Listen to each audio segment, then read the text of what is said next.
erten saat 10'da sizi yine bezota yatıp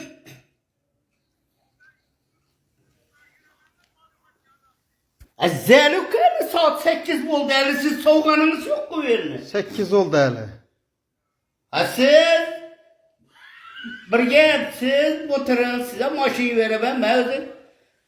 Mehman atan deyib, uluq deydi. Mehmana barğan adam bir insan, çakırgan insanı Hürməti olan. Nəsində oladı.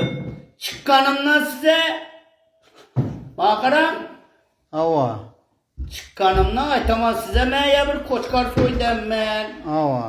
Bir tuxumdan boladan xorazdı 65.000 soma versə şunu pulunu verəməm komşunu sağdanı 4 bölü.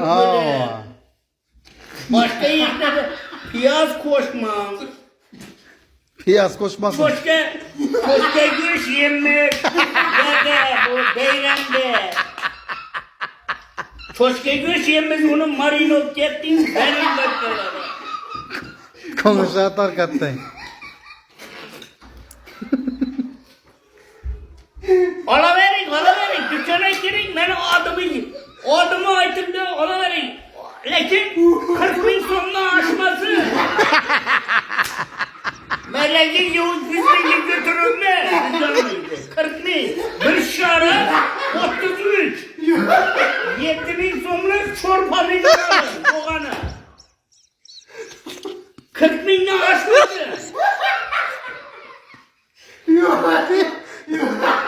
Şuna aytamayın. Yo limon aman. Limon aman kımmadı.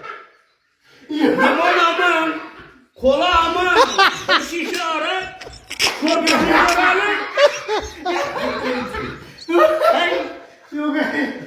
Al. Yemur ne olduydu magazinci? Bunu hayat değiller. Bir gün açılasan, bir gün solasan. Yo limon aman limon. Yo limon kımmat 6.000 somu. Bir şort. 32 bir şara kalın. Şort pomidor alın 7'ye 40'tan ötmesi. Ya kola mı? Kola onunla ne olur?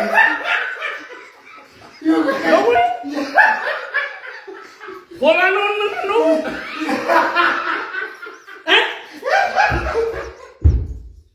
Kolanın onunla uksuz olarak bitti. Değeri. Almayın ama. Uksuzlar. Allah. Belki sençine, belki ciyene ver. 40.000 somlu sana hareket versin. Lakin 40'tan ötməsin. 40'tan ötmedi. Rahmet. Uksuzları çekecekler. Ne olur? Marinot geçecekler. Hiç göz soydun mu ya? Fiyata sorun ne? Ha boladı yaxşı. Doğru sağlar 50.000 sonra. Dükkanıma baktılar. Kolam, arak, 40.000 soma yaxşı ruhsat. Sabo mıydı axır? 7.000 soma şortamı durur. Kola sabo mıydı? Kola 15.000 soma. Ava. Sana aytdı. Ben onu dedi. Kola belki yine yakımlı kalmasa beri yakımlı. Yakımlı. Yakımlı bilesin. Ava. Kanın mesleği.